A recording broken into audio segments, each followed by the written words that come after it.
ओम वसुदेवसुतं देवं कंसचाणूरमर्दनं देवकी परमानन्दं कृष्णं वन्दे जगद्गुरुं कृष्णं वन्दे जगद्गुरुं कृष्णं वन्दे जगद्गुरुं सच्चिदानंद भगवान की जय, सद्गुरुदेव भगवान की जय। कहा कि ये मिथ्या क्या है, मिथ्या किसको बोलते हैं। और एक बोला कि सूक्ष्म शरीर के बारे में बताएं। एक प्रश्न है कि ये आत्मा तो कुछ समझ में नहीं आता, सब समझ में आता है कि ये आत्मा कैसी है, क्या है, कुछ अंदाज़ा नहीं पड़ पाता। हम कितना भी मनन चिंतन करते हैं लेकिन समझ में नहीं आती आत्मा है क्या, है ना।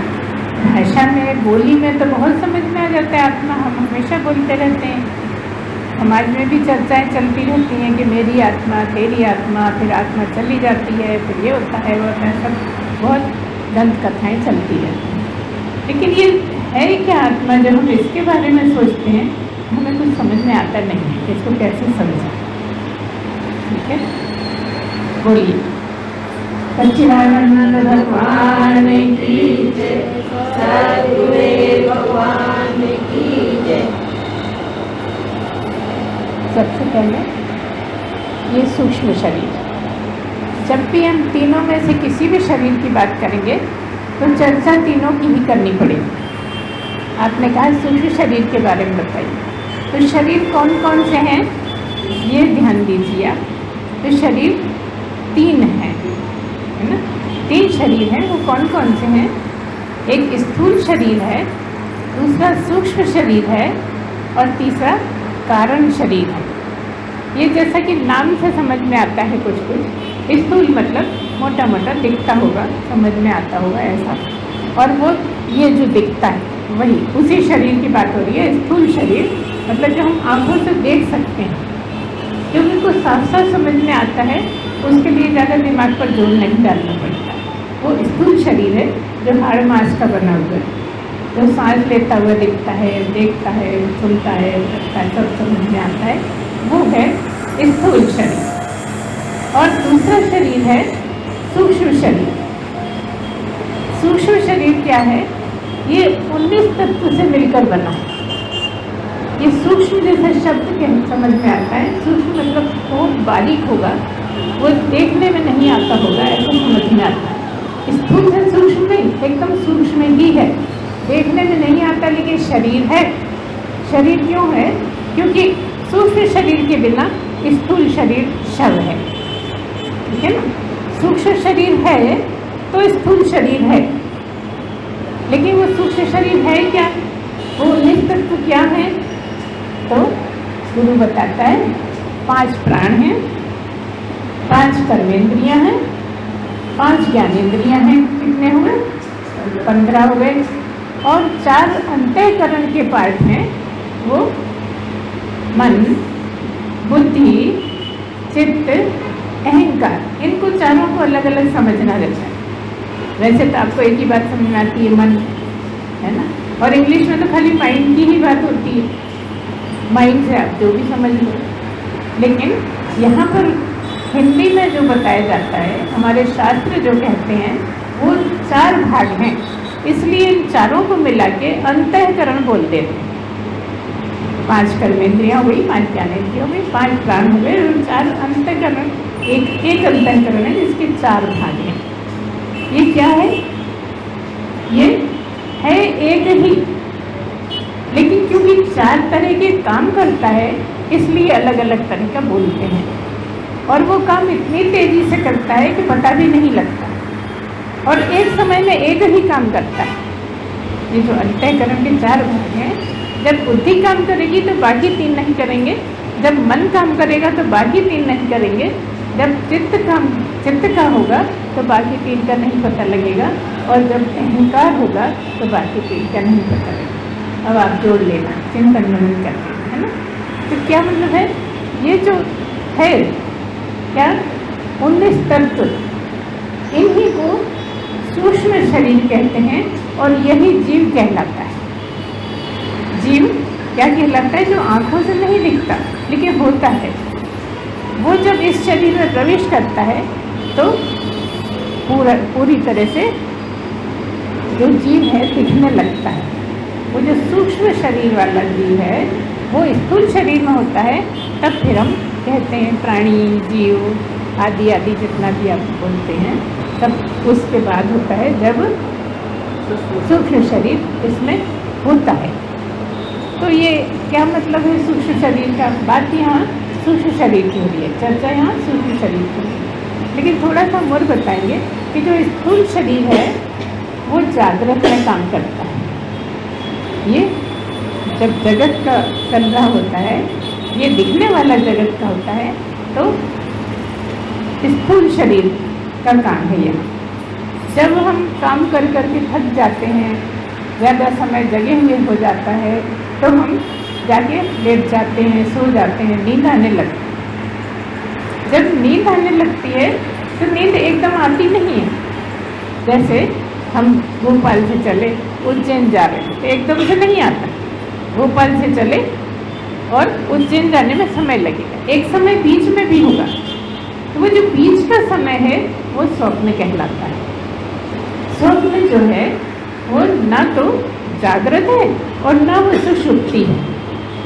तीन है यहाँ, जागृत, स्वप्न, सुषुप्ति। तो पहला स्थूल शरीर का है जागृत और सूक्ष्म शरीर का क्या है? स्वप्न। मतलब क्या है कि ये जो जगत का सपना है, जो आंखों से दिख रहा है, वो तो जागृत में है। और ये जगत का सपना छोड़ के हम जब स्वप्न में चले जाते हैं तो एक दूसरा जगत बना लेते हैं, स्वप्न का जगत बना लेते हैं, और वहाँ पर सूक्ष्म शरीर काम करता है। स्थूल शरीर तो बिस्तर में पड़ा है। जब हम स्वप्न देखते हैं तो स्थूल शरीर से कुछ काम नहीं रहता, स्थूल शरीर का कोई काम नहीं रहता, लेकिन लंबे लंबे सपने देख लेते हैं और उसमें सब सुना देते हैं। हम ऐसे दौड़ रहे थे, हम वहाँ से गिर गए, हम ये हुआ वो हुआ, सब सुना देते हैं। जबकि अगर कमरे में कोई है, आप 5 मिनट पहले ही सोए और आपने लंबा सपना सुना दिया, तो अभी तो आप सोए हो, हमने तो आपको यहीं लेटे देखा है। अब कहाँ गिर गए, कहाँ दौड़े, कुछ भी नहीं हुआ। लेकिन वो दूसरा शरीर बना लेते हैं, एक सपनों का शरीर, वही सूक्ष्म शरीर कहलाता है। वही स्वप्न का सूक्ष्म शरीर स्वप्न में काम करता है, जागृत में तो करता ही है। जागृत में तो स्पष्ट है कि स्थूल शरीर सूक्ष्म शरीर के बिना नहीं चलता, क्योंकि जीव जब इसमें होगा तभी तो स्थूल शरीर काम का होगा। लेकिन स्वप्न में स्थूल शरीर छोड़ देते हैं। स्वप्न में स्थूल शरीर से कुछ लेना देना नहीं होता, सांस चलती रहती है, काम होते रहते हैं शरीर के, लेकिन एक नया शरीर बना के दूसरे जगत में प्रवेश हो जाता है। एक और जगत खड़ा कर लेते हैं, वो हम ही खड़ा कर लेते हैं, क्योंकि स्वप्न में हम असली में तो अकेले हैं, दिखते बहुत सारे। स्वप्न में दिख तो बहुत कुछ रहा है, चाचा मामा या डॉक्टर के यहाँ गए तो डॉक्टर, नर्स, दवाइयाँ, दरवाज़ा, दीवार, सड़क, सब कुछ दिख रहा है, पेड़ पौधे सब दिख रहा है। लेकिन वहाँ ना तो कमरे वाले हैं, ना जो सो रहा है खाट पे हमारे साथ वो है, बस हम ही अकेले हैं। और हमने अकेले नहीं इतना जगत खड़ा कर दिया। सपने का जगत किसी और ने खड़ा नहीं कर रहा है, हमने ही खड़ा कर रहा है। इसलिए इस लाइन में जागृत, स्वप्न, सुषुप्ति की बहुत अहमियत है। अगर जागृत, स्वप्न, सुषुप्ति भी ठीक से समझ ली जाए तो समझो बहुत कुछ समझ ली। लेकिन वो भी समझ में आती नहीं है, ऊपर ऊपर समझ में आ जाता है कि ये जागृत है, हमको बच्चे भी जानते हैं, स्वप्न हम रोज देखते हैं, हमें पता है, और तीसरा सुषुप्ति क्या है ये भी हमें पता है, लेकिन पता कुछ नहीं है। किसी को गहराई से समझें तो अध्यात्म समझ में आता है। तो ये दूसरा जो है वही सूक्ष्म शरीर देखता है। दूसरा मतलब सपने में जो भी देखते हैं वो सूक्ष्म शरीर भी देखता है। और तीसरा है कारण शरीर। कारण क्या है? कारण है कि हमें ज्ञान नहीं हुआ, हम अज्ञानी हैं, यही कारण है। अज्ञानी होने के कारण ही बार बार शरीर पकड़ते हैं, बार बार छोड़ते हैं। तो जिस जन्म में हमें ज्ञान हो जाता है तो काम खत्म हो जाता है पैदा होने का, मरने का, है ना। क्या मतलब हुआ? अब ना हम स्थूल शरीर है, ना हम सूक्ष्म शरीर है, और ना कारण ही है। अब ज्ञान लेना नहीं, कारण खत्म हो गए, क्योंकि ज्ञान हो गया। इस तरह से आप जो पूछना चाह रहे हैं वो सूक्ष्म शरीर की बात कर रहे हैं। ये सूक्ष्म शरीर क्या है?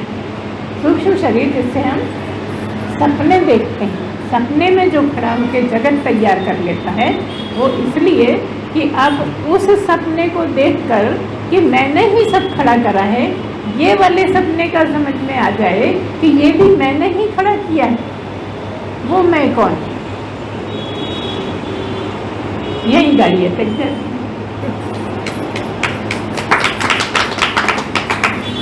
ये मैं तो समझ में आ रहा है, ये मैं तो समझ में आ रहा है, ये क्या क्या कर रहा है दिखता है हमें, है ना।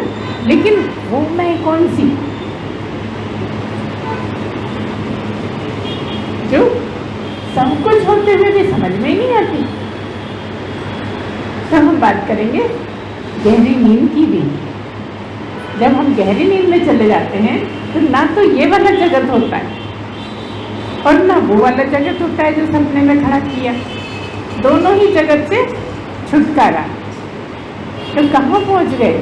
कुछ पता लगता है कि गहरी नींद में पहुँच गए तो कहाँ पहुँच गए? बस यही वो जगह है जहाँ आत्मा ही होते हैं हम। जो होते हैं बीमारी नहीं होता। यही तो, अगर पता लग जाए तो हर दिन आत्मा होते, हर दिन आत्मा होते हैं, आत्मा ही हो जाते हैं, लेकिन पता नहीं लगता। यही तो परेशानी। इसलिए जागते में वो अवस्था प्राप्त करनी होती है जो गहरी नींद में अवस्था होती है। जागते में वो अवस्था जो गहरी नींद में थी, अब इसकी कल्पना करिए आप कैसे कर सकते हो, है ना। कहते भाई या तो सो रहे होंगे या जग रहे होंगे। आप कहते हो जागरण में आप जाग भी रहे हैं, ना ऊंघाई आ रही है, ना किसी तरह की उदासी है, कुछ भी नहीं है, आप जाग रहे हैं, लेकिन पहुंच गए गहरी नींद में। बस यही तो पहुंचने की स्थिति। अंतर क्या है? गहरी नींद से हम समझाते हैं, आपको उदाहरण देते हैं, एक उसको समझने की कोशिश करते हैं कि जागृत में कैसे। इसीलिए यहाँ की जो होती है स्थिति, वो जो ध्यान मार्ग है उससे फर्क होती है। तो ध्यान मार्ग में बहुत सी चीज़ें होती हैं, पढ़ रखा है आपने, कई भाग होते हैं, फिर पीठ सीधी करके बैठो तो ऐसा करना है तो वैसा करना है। यहाँ जो ज्ञान मार्ग का है उसमें कोई कंडीशन नहीं, बस आप आत्मा में पहुँच गए कि प्राप्ति हो गई, आत्मा में पहुँच गए जागृति में तो आपको ज्ञान हो गया। अब ये आत्मा क्या है? ये आत्मा तो समझ में आती नहीं है। आत्मा का मतलब यह है कि जो भी आपको समझ में आ रहा है, जहाँ जहाँ तक आप सोचते हो, जहाँ जहाँ तक आपकी बुद्धि जाती है, वो सब छोड़ दिया जाए और फिर भी कुछ है जिसका न नाम है, न शक्ल है, न गुण है, न आवाज़ है, कुछ भी नहीं है, लेकिन है, बस वही आत्मा है। इसीलिए कह दिया कि ये जागृत, ये मैं नहीं, ये इंद्रियां, ये मैं नहीं। बस यही से शुरुआत है कि जहाँ भी आपका दिमाग चला जाए, जहाँ भी आपकी सोच चली जाए कि क्या ये आत्मा है? नहीं नहीं, ये नहीं, वो नहीं, वो भी नहीं, वो भी नहीं। जैसे मान लो आपके हाथ में एक प्याज है, और कहा कि ढूंढो इसमें क्या है। एक छिलका उतारा, शिष्य ने पूछा कि ये है क्या? कहले नहीं नहीं, और चलो। दूसरा उतारा, कहले ये है क्या? ये भी नहीं। उतारते गए, उसमें तो अंत में भी छिलका ही है। हमने कहा ये है क्या? कहले नहीं ये नहीं, तो फिर पटक दिया नीचे। कहले अब हाँ बस यही। क्या समझ? कुछ नहीं है वो है, जो कुछ नहीं वो सब कुछ। क्योंकि जो भी कुछ होगा वो कहीं होगा, जो भी कुछ आपका दिमाग जाए वो कहीं होगा, कहीं नहीं होगा। लेकिन आत्मा सब जगह है। ये ऐसा तत्व है जो सब जगह है, कोई भी जगह खाली नहीं है, कोई पदार्थ खाली नहीं है, कोई काल खाली नहीं है, सब कुछ, सब में कुछ भी उससे वंचित नहीं है, वो आत्मा है। वो सब जगह है, इसलिए उसका कोई गुण नहीं है, मगर है। तो जब इसका आत्मा का परिचय देते हैं तो कुछ भी नहीं, बस है। आत्मा के लिए कुछ भी नहीं बोल सकते कि काली है कि पीली है कि सुंदर है कि असुंदर है कि कैसी लंबी है कि छोटी, नहीं, कुछ भी नहीं, बस है। आत्मा क्या है। और अगर आप उसको नहीं कहना चाहें तो नहीं में भी है।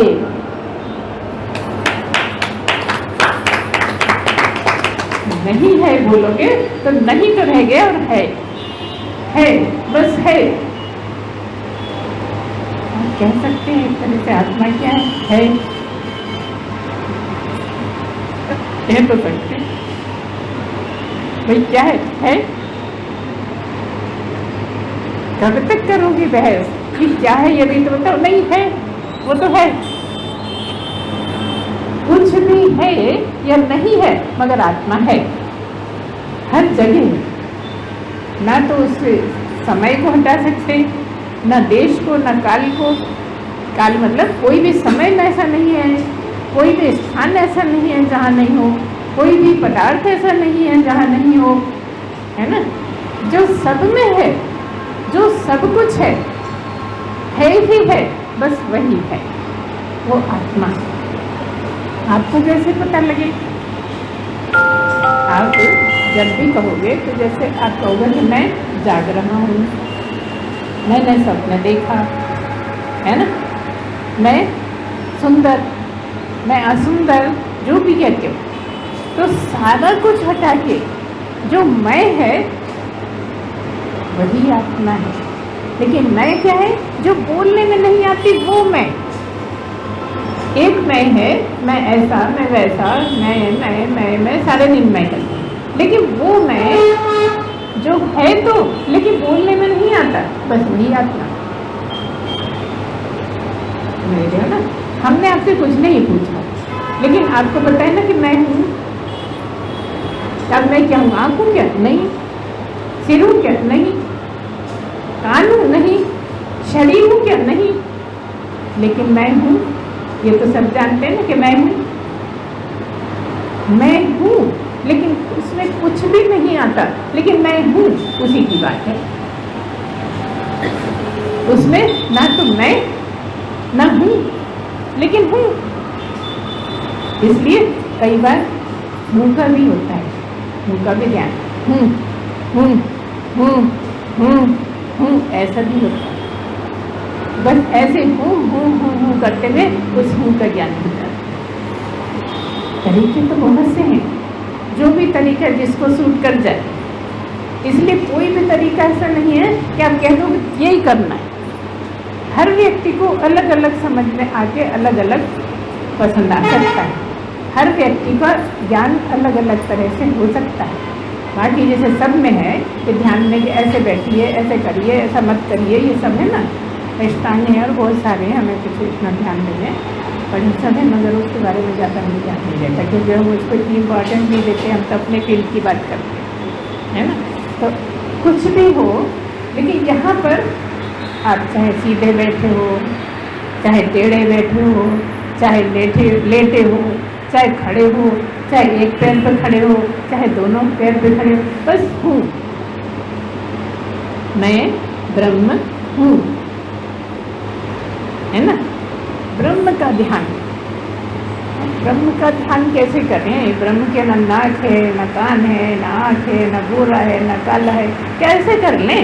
मैं हूँ ना, मेरा भी ध्यान ब्रह्म का ध्यान। मैं वो जिसका कुछ नहीं है मगर सब कुछ है, वो ब्रह्म। बड़ी गहराई से सोचने की बातें हैं, इसलिए चिंतन मनन यहाँ का मुख्य है। एक शिष्य आया गुरु के पास और उसने कहा, गुरु जी मैं ज्ञान पाना चाहता हूँ। कहने लगे ठीक है, 2 महीने बाद आना। चला गए, 2 महीने बाद आया। फिर कहने लगा कि गुरुजी मैं आया था आपके पास, मुझे ज्ञान दो। तो गुरु के पास जाने का तरीका क्या है? जब पहली बार शिष्य आता है ना, तो समिधाएं लेके आता है हाथ में। समिधा मतलब जिन लकड़ियों से हवन किया जाता है उनको लकड़ी नहीं बोलते, समिधा बोली जाती है। तो वो हाथ में समिधा लेके आता है, तो गुरु समझ जाता है ये ज्ञान पाने के लिए आया है, ज्ञान समझना चाहता है। तो जब दोबारा से गया तो उन्होंने कहा कि वहाँ फलानी जाओ, जगह जाओ जंगल में, 12 साल रहो वहाँ, फिर आना हमारे पास। जंगल में चला गया, 12 साल तक रहा। फिर गुरुजी ने बात करी, पूछताछ करी, कहने नहीं फिर से जाओ, 12 साल रहो। तीसरी बार भी गया, तब जाके गुरु ने कहा हाँ ठीक है, अब तुम समझ गए। इतना कठिन है, क्या मतलब हुआ? जंगल में जाके क्या कहना क्या चाहते हैं? कि न किसी से बोलना, न किसी से बात करना, न कुछ करना, बस मैं हूँ का ध्यान करना। करते कुछ भी रहो, काम भले ही सब करते रहो, बस तुम्हें मैं हूँ, मैं ब्रह्म हूँ, ऐसा ध्यान करना आ जाए तो ज्ञान मुश्किल नहीं। कोई बैठ के करना जरूरी नहीं है, कोई खड़े कर होकर सब करना जरूरी नहीं है, कोई पीठ तान के खड़े बैठना जरूरी नहीं है। बस क्या है,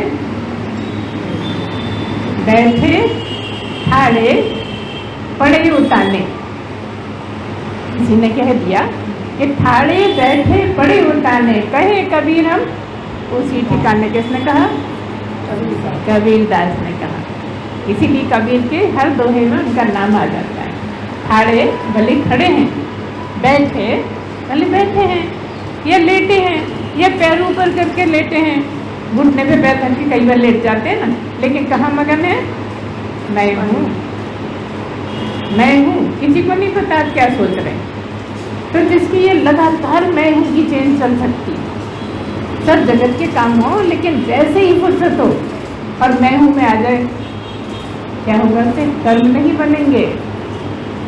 कर्म तो कट ही रहे हैं, लेकिन बनेंगे नहीं। आफत बनने की है सारी। कट तो रहे हैं लगातार, लेकिन बनते भी तो जाते हैं। अब ये बनते जाते हैं तो फिर तैयार हैं, फिर उनको काटो। उन कर्मों से बचने के लिए बस हमेशा ध्यान में रहना आ जाए। सब करते, खाते, पीते, उठते, कपड़े धोते, नहाते, जाते, आते, सब करते हुए जैसे ही काम खत्म हो, मैं में आ जाओ।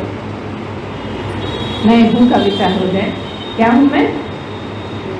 ब्रह्म हूँ, मैं ब्रह्म हूँ। वो मैं कौन? जिसका ना नाम है ना रूप है, लेकिन जब बताएंगे तो कुछ तो नाम बोलना पड़ेगा, इसलिए ब्रह्म। ब्रह्म भी नाम नहीं है।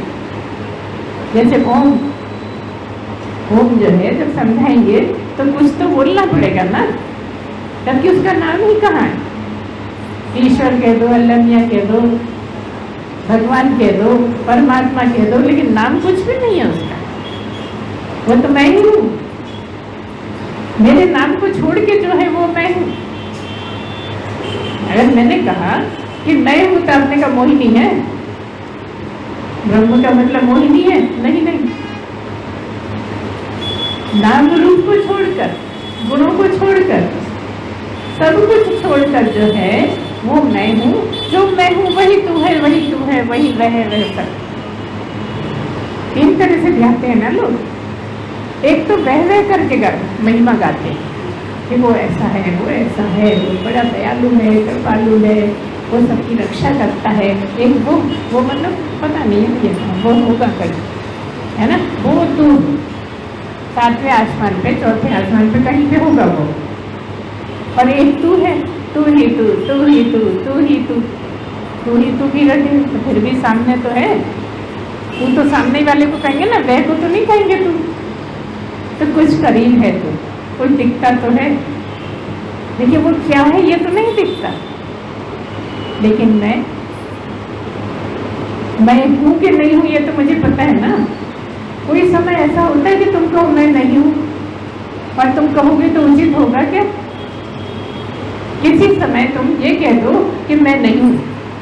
हमने पूछा भाई यहाँ कौन कौन है, उठा हुआ हाथ कौन नहीं है यहाँ पे? यहाँ कौन नहीं है बताओ? हर एक कहेगा ना मैं तो हूँ। दूसरा है कि नहीं मुझे नहीं पता। आंखें बंद हैं और बैठे हैं, तो बाकी सब उठ के चले गए, एक ही बैठा है। तो पूछे तुम हो कि नहीं हो, तो क्या करेगा?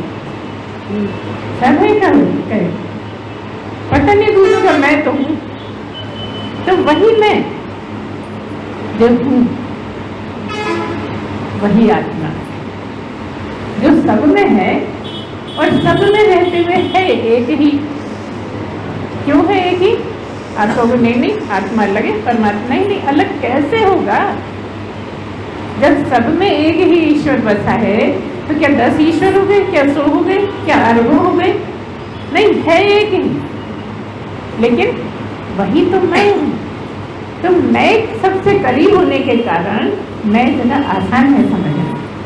ना तो आप वह को समझ पाओगे, सारी जिंदगी गाते रहो वह की महिमा, कुछ पल्ले नहीं पड़ेगा। तो देखा जाए तो एक दृष्टि से सबसे आसान मैं ही है। तुम के बारे में भी जितना दिख रहा है इतना समझ में आ रहा है। अंदर क्या चल रहा है हमें थोड़ी पता। तुम हमें गाली दे रहे हो, क्या अच्छा समझ रहे हो, क्या कर रहे हो, क्या सोच रहे हो, जो बात कर रहे हो वही है कि कहीं और हो, है ना? वो तो सामने नहीं समझता। लेकिन मेरे बारे में मुझसे क्या छुपा है, मैं हूँ कि नहीं हूँ, ये तो मुझे पता है ना। मैं कैसा हूँ उसका कोई जवाब नहीं है। मैं कब हूँ कब नहीं हूँ, मैं सदा हूँ। शरीर हो नहीं हूँ, मैं हूँ। पहले जब शरीर नहीं था तब भी मैं था। अभी शरीर है तब तो साथ ही समझ में आ रहा है, आपको भी समझ में आ रहा है कि मैं हूँ। आगे जब शरीर नहीं रहेगा तब भी मैं हूँ। था नहीं, होऊंगा नहीं, हूँ। ब्रह्म का मतलब हूँ। है नहीं, तू है नहीं, वह है नहीं, हूँ, वही ब्रह्म। समझते समझते समझते समझते जैसे हम फिर बात करें भौरे की। जब भौरा तैयार हो जाता है सुन सुन के, तो आप भी तैयार हो जाते हैं ब्रह्म होके। होते पहले से, होते तो सदा से हैं, क्योंकि बाकी सब मिला हुआ है। आप तो ब्रह्म ही हैं, बाकी सब मिला छूटा मिला छूटा मिला छूटा 84 लाख में। और पता नहीं कितनी बार 84 लाख के फेरे किए, लेकिन नहीं जाना तो मैं को ही नहीं जाना। सब कुछ जाना। हर जन्म में अलग अलग रिश्तेदार रहे, है ना? सबको जानते रहे, सबके लिए बड़ी उत्सुकता बनी रही। लेकिन मैं को जानने के लिए कब हुई उत्सुकता? तो जिस जन्म में मैं को जानने की उत्सुकता हो जाए और मैं हूँ का ध्यान रहने लगे और मैं हूँ का लगातार ध्यान रहे, उन जन्म में मैं ब्रह्म ही हूँ समझ में आ जाता है। फिर ब्रह्म क्या है ये आप नहीं बता सकते, ना हम बता सकते, ना आप बता सकते। ब्रह्म वो है जो समझ में तो आता है लेकिन बताया नहीं जा सकता। राम के बारे में खूब बता देंगे हम कथा, इतनी मोटी रामायण भी सुना देंगे आपको पढ़ पढ़ के। 3 घंटे में रोज सुना के सुना देंगे कभी ना कभी। महाभारत सब सुना देंगे, है ना? गीता भी पढ़ पढ़ के सुना देंगे। लेकिन गीता में कहा क्या गया है ये कोई ब्रह्म पुरुष ही बता सकता। अब पढ़ लीजिए, गीता रोज पढ़ लीजिए, सारे जीवन पढ़ते रहिए, लेकिन क्या लिखा है ये कोई ज्ञानी ही जाने। आपके ध्यान में खूब समझ में आती है। हम पढ़ते हैं ना, हमें समझ में आती है गीता। नहीं, जब तक आप ब्रह्म नहीं हो जाओ गीता नहीं समझ सकते। सब कहने सुनने की बातें हैं कि मैं जानता हूँ, मुझे सब समझ में आती। खुद को ही बेवकूफ बना है, उसका गूढ़ अर्थ तो कोई ज्ञानी पुरुष नहीं बता पाता, और जितना वो जानता है वो बता भी नहीं सकता उतना। वही ब्रह्म है। जिसका वर्णन नहीं किया जा सकता, जिसके बारे में शब्द नहीं मिलते, है ना, वो ब्रह्म, वो मैं ही, मुझसे हटके कहाँ हूँ, मैं ही हूँ, मैं ही हूँ। मुझे ही शरीर मिला, मुझे ही रंग मिला, मुझे ही रूप मिला, है ना, सब कुछ मिला जो दिखता है, बहुत कुछ नहीं दिखने वाला भी मिला, लेकिन सब जो मिला सो छूटा। रहा कौन? मैं ही मैं। था कौन? मैं ही मैं।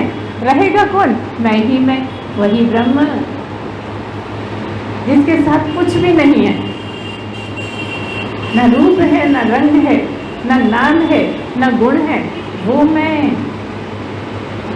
जो सदा है, बस व्यक्त हो रहा हूँ। इस समय व्यक्त हो रहा हूँ, तो व्यक्त होने का ही समय बहुत कीमती है।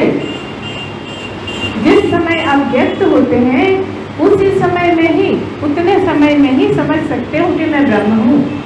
जब व्यक्त नहीं हो रहे, जब बिना शरीर के हो, तब नहीं समझ सकते। बाद में बिना शरीर के हो जाओगे, नहीं समझ सकते।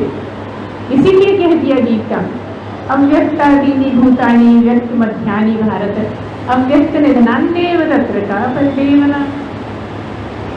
क्या कह दिया? मैं पहले भी अव्यक्त था और बाद में भी अव्यक्त हो जाने वाला हूँ। बस इतना जो थोड़ा सा काल है मेरे जीवन का, तभी मैं व्यक्त हो रहा हूँ शरीर के द्वारा, क्योंकि बिना शरीर के ब्रह्म को नहीं समझा जा सकता, और शरीर के साथ भी ब्रह्म को नहीं समझा जा सकता। कोई माई का लाल नहीं जो शरीर के साथ समझ ले। बस यही तो कंडीशन है कि शरीर होते जो शरीर को छोड़ दे, वो ब्रह्म हो गया, और फिर ब्रह्म ही है। और उसी को कह दिया सुषुप्त अवस्था, कि जागृत में सुषुप्त अवस्था कब होगी? जब आप शरीर को छोड़ दोगे। शरीर है, शरीर रखा है, लेकिन मैं शरीर नहीं हूँ, और शरीर का ध्यान है ना मैं का ध्यान है, बस ब्रह्म ही ब्रह्म है। ऐसे में पूर्ण ज्ञान हो जाता है। भले ही एक घड़ी, आधी घड़ी, आधी से पुण्य आधी, तो भी हो जाएगा।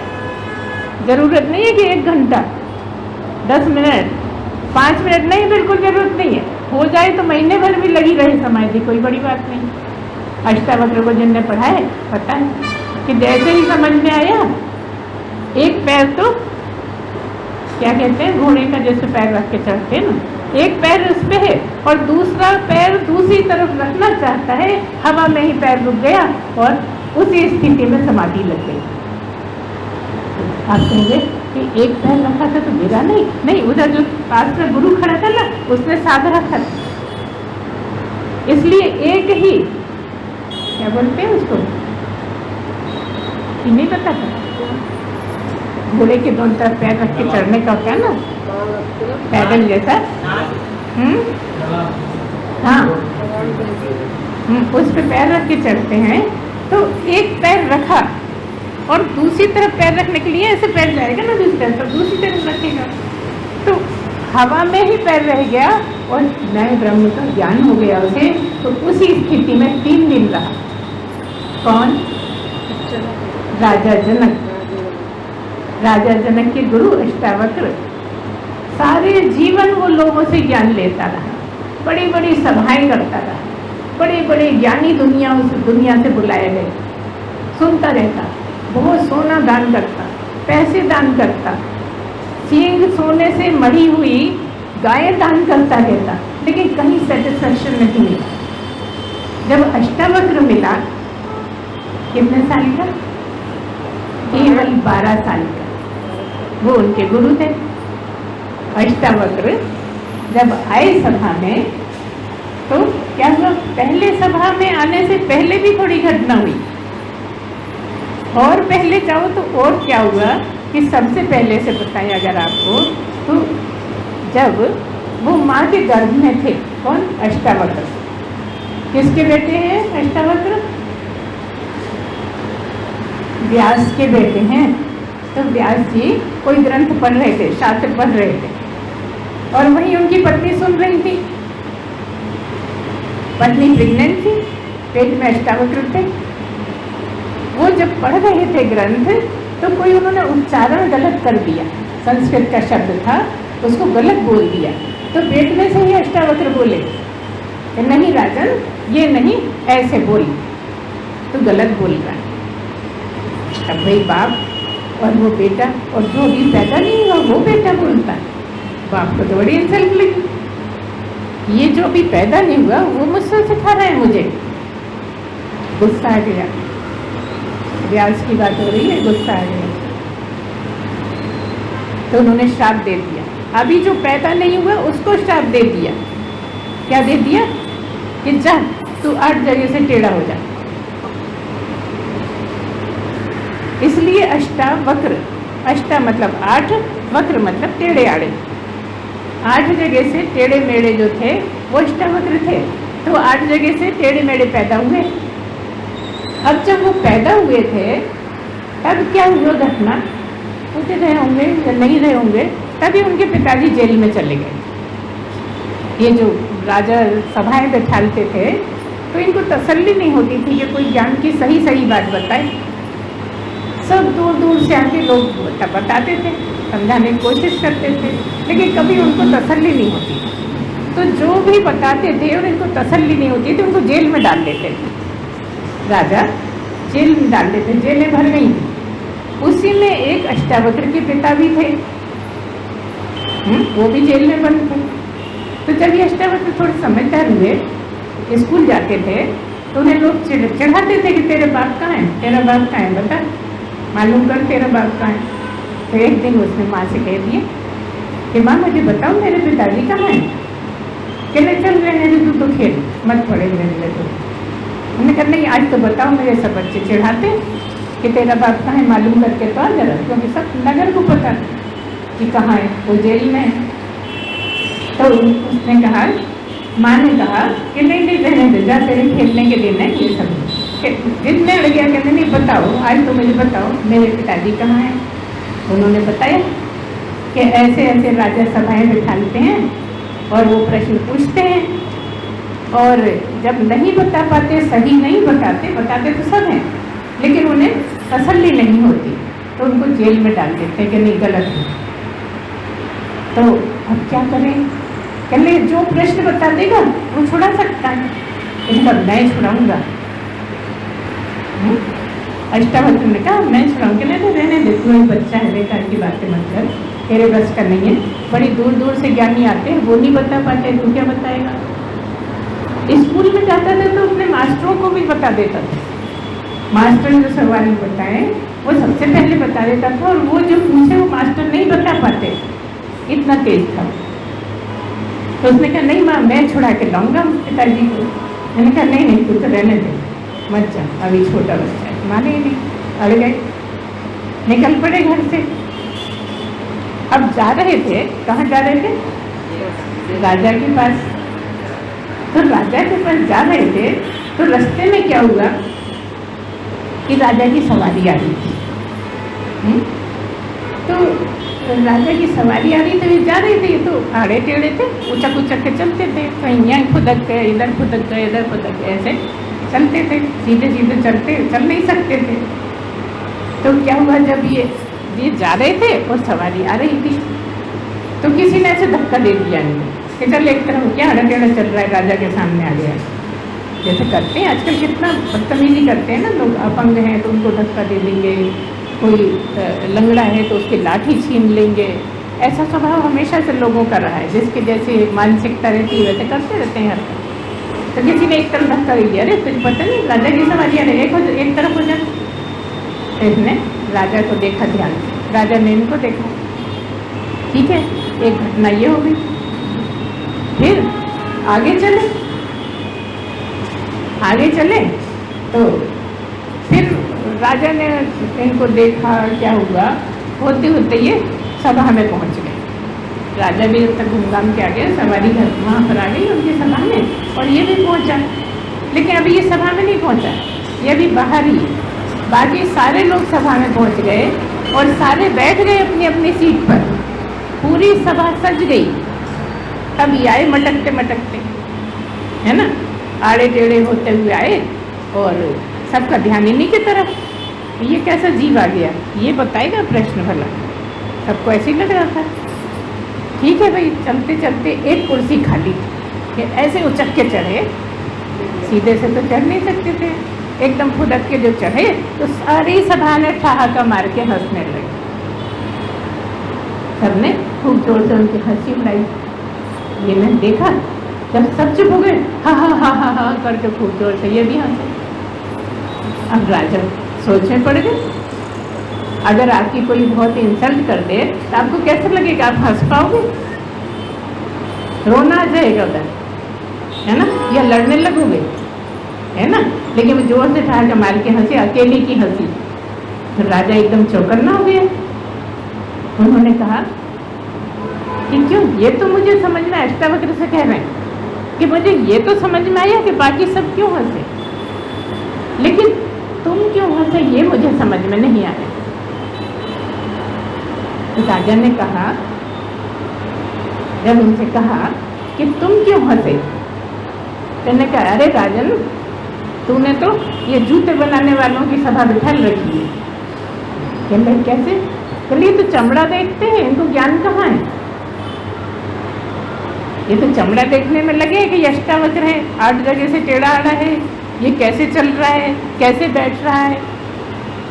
ये तूने तो, कहने का मतलब एक शब्द आता है जो आजकल बहुत गलत मानते हैं, बोलना मना है, लेकिन तब भी हम कहेंगे, उन्होंने उस समय के अनुसार उन्होंने कह दिया, तूने तो चमारों की सभा लगा रखी और ज्ञान की बात करता है। अब ये और चौकन्ने हो गए। कौन? राजन। राजन को समझ में आ गया, ये तो बहुत बड़ा ज्ञानी है कोई, है ना। एक घटना वहाँ हुई, जब इसको धक्का दे दिया लग गया, वो राजा ने भी देखी, इनने भी राजा को देखा कि देख रहा है ना। मतलब राजा को उस टाइम मना करना था अपने सिपाहियों से कि ऐसा नहीं करो, कोई अपाहिज है, कोई नहीं चल पा रहा है, तो ऐसे मत करो, तमीज़ से पेश आओ। तो वहाँ भी इन्हें ध्यान दिया अष्टावक्र ने। फिर दोबारा जब हंसे, ठहाका लगाया, तब भी दिया। तो उसने ये बोला, तब फिर उन्होंने कहा कि अच्छा, उनको समझ में आ गया कि ये बहुत ज्ञानी है, बड़ा ज्ञानी है, पहुँचा हुआ। कितने साल का है? 12 साल का। अब तो भक्त हो गए राजन। राजन ने पूछ लिया कि तुम बता सकते हो ब्रह्म क्या है? तुम ज्ञान दो। सारे दिन सबको मैंने बुलाया और कोई बता नहीं पाया, तो मुझे ऐसा लगता है तुम बता सकते हो। तो मैंने कहा, हाँ मैं बता सकता हूँ। कहने अभी अभी हो, अभी ज्ञान देता हूँ। फिर बात ये हुई कि कल चलेंगे, थोड़े एकांत में जंगल में चलेंगे और वहाँ मैं आपको बताऊँ। तो वो घोड़ा लेके गए, अष्टावक्र भी गए और वहाँ कहने लगे, चल घोड़े पे बैठ जा। कौन बोले? अष्टावक्र बोले। अष्टावक्र ऐसे खड़े हुए हैं और राजन जैसे ही घोड़े पे चढ़े तो एक तरफ तो पायदान पे पैर रख लिया और दूसरी तरफ रखने के लिए जैसे ऊपर पहुंचा पैर, समाधि लग गई। उधर से वो चढ़ाने के लिए दबाए हुए हैं, दूसरा जो हैडल है, जो भी पायदान है, वो अष्टावक्र पकड़े हुए हैं कि भाई चढ़ के बैठ, लेकिन हवा में ही लग गई समाधि और 3 दिन लगी रही। अब पूरे शहर में तहलका मच रहा है कि कहाँ चले गए राजन, कहाँ चले गए राजा, किसी को बता के नहीं गए, खूब ढूंढाई हो रही है, खूब परेशान है लोग। इस तरह से 3 दिन बीत गए। जब अष्टावक्र को पता लगा कि इतने परेशान हैं राज्य के लोग, तब फिर उन्होंने उनकी समाधि तोड़ी और फिर उनसे कहा, अब बता कैसा है। इन्होंने पहले कह दिया था, अगर तुम ज्ञान मुझे दे दोगे, ब्रह्म क्या है ये बता दोगे, तो पूरा राज्य तुम्हारा। किसको कह दिया? गुरु को कह दिया, अष्टावक्र को कह दिया कि पूरा राज्य तुम्हारा। किसी को गाय दी, किसी को सोना दिया, किसी को सब कुछ देते रहे सारी जिंदगी, लेकिन जब इन्हें इतनी कॉन्फिडेंस से बोल दिया कि मैं करा सकता हूँ, अभी करा सकता हूँ, एक क्षण में करा सकता हूँ, तो इनसे कह दिया फिर पूरा राज्य तुम्हारा। तो जब समाधि खुली तो उन्होंने कहा अष्टावक्र ने कि अब तुम राज संभाल लो। तो कहने लगा, नहीं वो तो मैंने आपको दे दिया, आपने मुझे ज्ञान करे। देखो ज्ञान कितनी बड़ी थी, पूरा राज्य भी दे दो तो भी कम है, ऐसी चीज़ है ज्ञान। हम तो छोटी छोटी चीज़ों के लिए परेशान हो जाते हैं। तो उन्होंने कहा कि राजन, मैंने तो वो पूरा राज आपको दे दिया, अब मैं कैसे राज कर सकता। तो कहने लगे मैं आज्ञा देता हूँ, तुम राज चलाओ मेरी तरफ से। तब फिर इन्होंने ऐसे ही राज्य चलाया कि मैं नहीं हूँ राजा, मेरा गुरु है राजा, क्योंकि मैं संभालता रहा हूँ इसलिए मैं उनकी सेवा में कर रहा हूँ। इस तरह से इतने त्यागी, इतने सब बात में जो होने चाहिए सारे गुण, निर्गुण के गुण, तो बताओ क्या होंगे। गुरु माँ उन्होंने ऐसे क्या बोला था आपको समाधि होती? बस उनकी और रहती है ना जब गुरु की, और आपकी तैयारी पूरी रहती है। ये जो जनक थे सारी जिनकी तैयारी कराई, बहुत बड़े बड़े ऋषि मुनियों ने उनको समझा दिए, सारे शास्त्र समझाए, सब जितने भी होते हैं अपने धार्मिक भी और वेद भी पढ़ाए, सब पढ़ाए। तो जब से इनकी तैयारी चलती रही सारे जीवन, अष्टावक्र के आते आते तक तैयारी पूरी हो गई, पात्रता पूरी मिल गई, इसलिए अष्टावक्र के आते ही ज्ञान हो गए। करना कुछ नहीं। जिस दिन आपकी पात्रता पूरी हो जाए तो गुरु के संसर्ग में जरा में हो जाता है ज्ञान। कई बार पैर छूते छूते हो जाता है, कई बार दर्शन करके हो जाता है। सोचिए कुछ भी नहीं करा। वो हम नहीं बोलेंगे जिनको बोलना है ना। तो इस तरह से अभी भी ज्ञान हो सकता है, बस देर लगती है तो पात्रता बनने में लगती है। सारी देरी पात्रता बनने में लगती है, और जन्मों निकल जाते हैं अगर ढील पड़े तो, और होए तो एक ही जन्म में हो जाए, बड़ी बात थोड़ी है ना। तो अब हमको क्या लगता है कि गुरु तो करा सकता है सब, हाँ गुरु मार्गदर्शन करा सकता है, करना तो शिष्य को ही पड़ेगा। और शिष्य तो ऐसे पड़ जाता है कि मेरे बेटे की तबीयत खराब है, ठीक कर दो, मुझे घर दिला दो, है ना। अब गुरु जी इतने दिन हो गए, हम पैसे की परेशानी है, कुछ पैसा वैसा आ जाए कहीं से, ये गुरु का काम नहीं। जो पूरी एकाग्रता से बस ब्रह्म के अलावा कुछ चाहिए ही नहीं, जैसी हालत है गुजारा कर लेंगे, लेकिन ब्रह्म का पता है, ब्रह्म क्या है ये समझना, आत्मा क्या है ये समझना। तो ब्रह्म और आत्मा दो नहीं है, जो आत्मा वही ब्रह्म, कुछ नाम बोलना पड़ता है इसलिए, है ना। आत्मा की बात करते हैं थोड़ा कंफ्यूज हो जाते हो, मेरी आत्मा तेरी आत्मा इसकी उसकी, उसमें पड़ जाते हो, इसलिए ब्रह्म बोल देते हैं, ठीक है ना। तो फिर ये इतने त्यागी रहे, इतने त्यागी रहे, तो एक बार ये अपने महल को छोड़ के थोड़ी दूर आके, नदी के किनारे पे था महल, तो नदी के किनारे बैठे थे। एक और साधु कोई इनके साथ बैठा बातचीत कर रहा था, है ना। साधु ही हो गए थे ये, तो सब त्याग के साधु हो गए थे, सारा राज्य समानते थे और साधु हो गए थे। तो एक और साधु वहाँ पे उनके पास बैठा हुआ था, तो वो बहुत बधा रहा था कि मैं ऐसा त्यागी, मैं वैसा त्यागी, मैं तो इतना सब छोड़ के आ गया हूँ, मैं कुछ खा लेता ही नहीं हूँ, मैं तो बस लंगोटी पहनता हूँ, ऐसा है वैसा है, वो चर्चाएँ कर रहा था। इतनी देर में महल की तरफ से आवाज़ आ गई, आग लग गई, आग लग गई, आग लग गई। राजा जनों को तो सुनाई भी नहीं पड़ा कि आग लग गई, पर वो साधु भागा। मैंने कहा क्यों, कहाँ जाती हो? कहले मेरी लंगोटी जल जाएगी। ऐसा है, इतना बड़ा साधु जो अपने आप को समझ रहा था, बता रहा था कि मैं ऐसा त्यागी वैसा त्यागी, तो ये जो पघारते हैं ना वो कुछ नहीं होते। जो ये बताते हैं कि मैं हूँ, मैं ही ब्रह्म हूँ, मैंने ब्रह्म को समझ लिया, मेरे अलावा किसी ने नहीं समझा, वो होते नहीं है, बस समझते ही रहते हैं। क्योंकि समझ लेते हैं इसलिए रास्ता बंद हो जाता। क्या समझ लेते हैं? ये समझ लेते हैं कि मैं ब्रह्म हूँ, तो रास्ता बंद आगे होना भी नहीं अब। क्योंकि जब तक ये रहेगा कि मैं ब्रह्म नहीं हूँ तो गुंजाइश है हो जाने की। जब आपने झूठमाट मान लिया कि मैं तो हूँ, दुनिया को बताने लगे कि मैं ब्रह्म हूँ, तो अब भगवान ने कहा भैया तू तो पहले ही है, तुझे कहाँ जरूरत है मेरी। अब गया रास्ता बंद, गेट बंद हो गया, समझ में नहीं आए। तो ऐसी बहुत सी हैं, जनक की बहुत सारी कथाएं ऐसी हैं मन को छू लेने वाली, बड़ी ज्ञानवर्धक। तो फिर इन्होंने अष्टावक्र ने फिर वो सब राजा ने छुड़ाए जो कैदी थे, उसमें उनके पिताजी भी थे, क्योंकि अब ज्ञान हो गया था, उनको सेटिस्फाई हो गए थे। इन्होंने शर्त रखी कि जो जेलों में बंद हैं उनको छोड़ देंगे आप। ज्ञान देने से पहले ये शर्त रखी, क्योंकि इन्हें पता था मेरे पिताजी भी हैं वहाँ पर। इन्होंने राजा से पहले कबूलवा लिया था कि अगर आपको ज्ञान हो गया तो आप सारे कैदियों को फ्री कर दें। बस फ्री करवा दिया। उनके पिताजी भी आ गए घर। ऐसे बेटे थे वो अपने बाप के। कौन? व्यास के बेटे, अष्टावक्र, है ना। तो ऐसे हमारे ग्रंथों में, शास्त्रों में बड़ी ऊंची ऊंची बातें हैं। अब तुम बस रामायण पढ़ ली, बहुत अच्छी बात है, ज्ञान होना चाहिए, ज़्यादा से ज़्यादा ज्ञान होना चाहिए, लेकिन उसके आगे भी तो बढ़ो, कुछ और है। क्यों पढ़ी है रामायण? इस पे तो जाओ। क्यों पढ़ते हैं महाभारत? बस उसी में अटके रहोगे सारी जिंदगी, उसके आगे कुछ नहीं है। ये क्यों है राम, क्यों है राम, ये समझने की जरूरत है रामायण पढ़ने के बाद।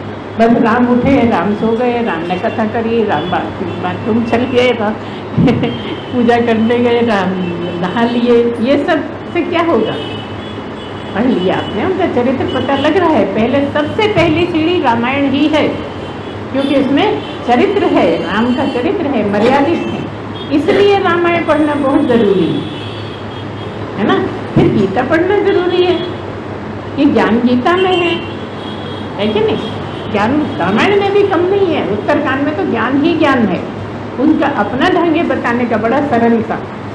गीता थोड़ी कठिन है, समझना मुश्किल है, वो ये गुरु के बिना समझ में नहीं आती। और फिर आप ज्ञान को प्राप्त होंगे जब ये सब पढ़ेंगे। आप बस रामायण रामायण रामायण करते रहेंगे तो एक जन्म की काम बात थोड़ी है कोई, है ना। इस जन्म में आपने रामायण पढ़ी, बहुत अच्छा, उसमें महारत हासिल करिए, उसमें सब कुछ है, जीवन चरित्र भी है, रिश्तों को निभाना भी है ना। कौन सा रिश्ता कैसे निभाया जाए, और एक नहीं, चारों भाई, खाली राम की ही बात नहीं है। अगर आप सोचने बैठो तो भरत बड़े हैं कि राम बड़े हैं, आप ये नहीं सोच पाओगे, ये तय नहीं कर पाओगे कि भरत ज़्यादा ऊंचे हैं कि राम ज़्यादा ऊंचे हैं। राम तो जंगल गए थे, राम की मजबूरी थी, लेकिन भरत महलों में रहते हुए जंगल की तरह रहे। और क्योंकि राम तो जमीन पे रहते थे, शिष्य गुरु से नीचे रहता है, इसलिए गड्ढा करके उसमें सोते थे, उसमें रहते थे, ज़्यादा समय उसमें निकालते थे कि गुरु जहाँ बैठा है उस लेवल पे मैं थोड़ी बैठूंगा। राम ही उनके दर्शन भगवान थे, वो ही गुरु थे। किसके? भरत के। तो जब भरत के चरित्र पढ़ते हैं तो राम से भी ऊंचा समझ में आता है। बहुत त्यागी, बहुत, अब महलों में रह के त्याग करना, और एक जंगल चले गए, वहाँ का त्याग। उन्होंने अगर खड़ाऊँ तक भी दे दी तो इन्होंने जीवन भर पहना ही नहीं खड़ाऊँ, जूते चप्पल कुछ नहीं पहना। 14 साल तक राम से बड़ी तपस्या भरत ने करी है। इसको बारीकी से पढ़ें, एक एक बात समझे ना, तब रामायण का मतलब समझ में आता है। थोड़ी कि पढ़ी हमने तो पढ़ी, हमें सब पता है, ऐसी कहानियाँ। अरे ये तो बच्चे भी कह लेते हैं, कहानी का क्या है, क्या कहानी तो खाली चूहे बिल्ली जैसा हो जाता है, उसमें गहराई क्या है ये समझना है। और पहली सीढ़ी रामायण ही है, बार बार कहेंगे कि चरित्र निर्माण के लिए रामायण से बढ़ के कुछ भी नहीं है। सबसे पहले चरित्र बनाइए, फिर थोड़ा गुरु बनाइए, फिर ज्ञान लीजिए, फिर समझने की कोशिश करिए, फिर धीरे धीरे होएगा ज्ञान। और होते होते ये समझ में आ जाएगा कि मैं ब्रह्म हूँ। आप कहो कि अभी तो हमारा चरित्र भी ठीक नहीं है, अभी तो हमारी बहुत गलत बातें हैं जीवन में, और ब्रह्म मिल जाए, ब्रह्म हो जाऊँ, मैं तो ब्रह्म हूँ, समझ में आ जाए। कैसे आ जाएगा भाई? पहले सुधार करिए। कई लोगों का कहना है कि नहीं, ये कंडीशन नहीं है, कोई सुधारने की ज़रूरत नहीं है, ऐसे ही हो जाता है। अगर होगा भी तो तुरंत गिर जाओ,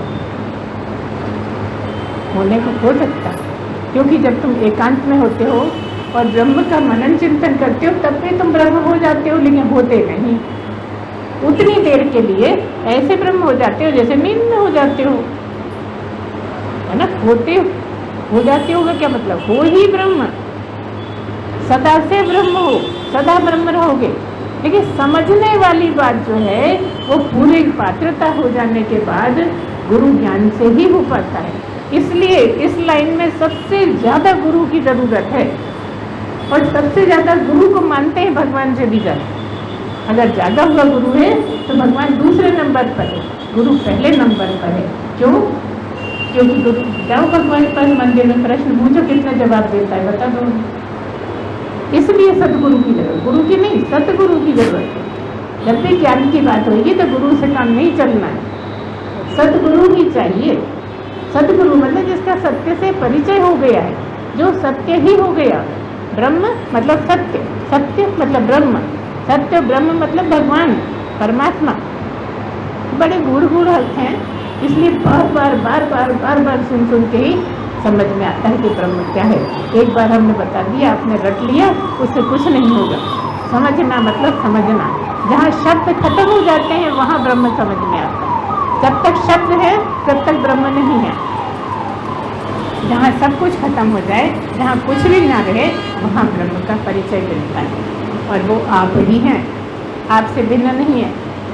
आप ही ब्रह्म हैं। वो कौन है? जिसका कोई आकार नहीं, निराकार है, जिसका कोई गुण नहीं है, निर्गुण है, वो ब्रह्म। ऐसा ब्रह्म जिसका वो सब कुछ होते हुए कुछ भी नहीं और कुछ नहीं होते हुए सब कुछ, वो ब्रह्म। क्योंकि उसके बिना कुछ हो ही नहीं सकता। किसके बिना? मेरे बिना, तुम्हारे बिना। तुम सपना देख सकते हो? तुम्हारे हुए बिना तुम सपना देख सकते हो क्या? तो फिर सब कुछ तुम ही तो हो। तुम ही ने तो खड़ा कर लिया सपने में सब कुछ। तुम थे इसलिए डॉक्टर था, तुम थे इसलिए सड़क थी, तुम थे इसलिए बाइक थी। क्या थी? वो तो अपनी जगह पे खड़ी है सब। बताओ, सपने में अपनी जहाँ खड़ी करते हो वहीं खड़ी है ना बाइक। डॉक्टर अपने घर सो रहा होगा, लेकिन किसने खड़े किए? तुम ही ने तो खड़े कर लिए। जिस तरह से तुमने सपने की दुनिया बनाई है, सच मानो ये दुनिया भी तुमने ही बनाई है, तुमसे ही बनी। तुम हो इसलिए सब है, तुम नहीं तो कुछ नहीं। तुम हो इसलिए पत्ता हिलता है, तो पता नहीं। तुम्हारे बिना पत्ता नहीं हिलता। लोग कहते हैं परमात्मा के बिना पत्ता नहीं हिलता। हम कहते हैं तुम्हारे बिना पत्ता नहीं हिलता। पत्ता हिला किसने देखा? है ना? तुम्हारे बिना क्या हिला नहीं हिला में क्या पता। लेकिन तुमने कहा हिला, तो कब किसके होने से? यही बात है, यही गुण ज्ञान है। और ये समझ में आता है। एक लाइन में ना कहा जा सकता, ना समझा जा सकता। तरह तरह से, सैकड़ों तरह से, बार बार। इसलिए जितनी बार वाणी निकलती है, आपने ध्यान किया होगा, कभी भी कोई भी वाणी रिपीट नहीं होती कि वैसी वैसी फिर बोल दी अगली बार। कुछ ना कुछ बहुत कुछ चेंज हो जाता है हर बार, अलग अलग। यहाँ तक कि हमने सुना कई बार अपना आवाज़ तक अलग अलग आती, शब्द अलग अलग हो जाते हैं, बात वही होते हुए सारा कुछ चेंज हो जाता है। क्यों?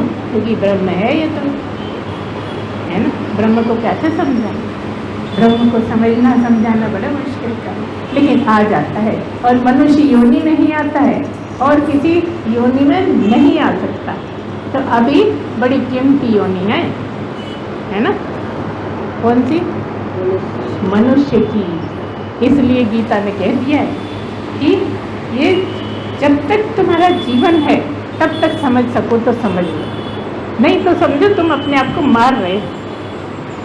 तुमने तुमको ही मार डाला अगर तुमने समझने का प्रयत्न नहीं करा। तुम कहते हो भगवान ने मार दिया, है ना? तो सब तो मर ही रहे हैं। केवल ज्ञानी ही है जो बचने का प्रयत्न कर रहा है, मतलब अमर होने का प्रयत्न कर रहा है। जिस दिन ब्रह्म को जाना, अमर हो गया, तो मतलब शरीर मरता रहे, मैं थोड़ी मरता हूँ। अब मैं ब्रह्म हूँ और ब्रह्म मरता नहीं, इसलिए मैं भी नहीं मरने वाला। मैं पहले भी था, बाद में भी रहूँगा, आज भी हूँ, कल भी रहूँगा, मैं सदा हूँ, मैं ब्रह्म हूँ। इसलिए शरीर तो मिला है, शरीर चला जाएगा। और हजारों लाखों बार शरीर मिले हैं और छूटे हैं, लेकिन मैं कहाँ छूटा मुझसे? तुमसे तुम छूट सकते हो?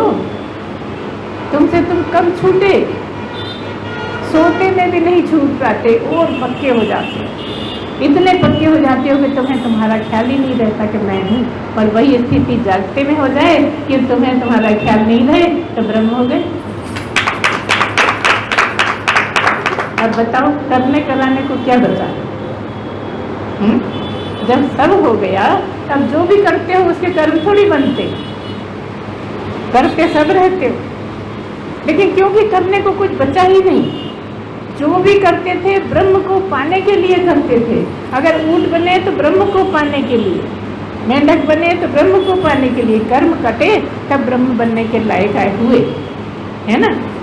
सोए तो ब्रह्म को पाने के लिए, शादी करी तो ब्रह्म को पाने के लिए, तलाक लिया तो ब्रह्म को पाने के लिए, बच्चे हुए तो ब्रह्म को पाने। अब तो ये कोई बात है बोला, बच्चे हुए तो ब्रह्म को पाने, हाँ कुछ कर्म होंगे, बच्चे पैदा किए, उनको सिखाया, उनको बनाया, वो छूट गया, उतना कर्म निपट गए, तुम्हारी पात्रता लगातार बन रही है। तो जो भी करते हो ब्रह्म को पाने के लिए, गलती ये करते हो कि कर्म बना लेते हो, बस यही गलती है। और इसलिए अकर्ता समझो अपने आप को, मैं कुछ नहीं करता, सब कुछ हो रहा है, करने वाला करता है, मैं भला क्या करूँगा। क्योंकि ना तो आत्मा कुछ करती है और ना शरीर कुछ कर सकता है बिना आत्मा के, इसलिए मैं कुछ करता ही नहीं, करने वाला करता है। तो इसलिए कर्म नहीं बनते अगर ऐसा भाव गहरा हो जाए कि मैं कुछ नहीं करता, सब हो रहा है।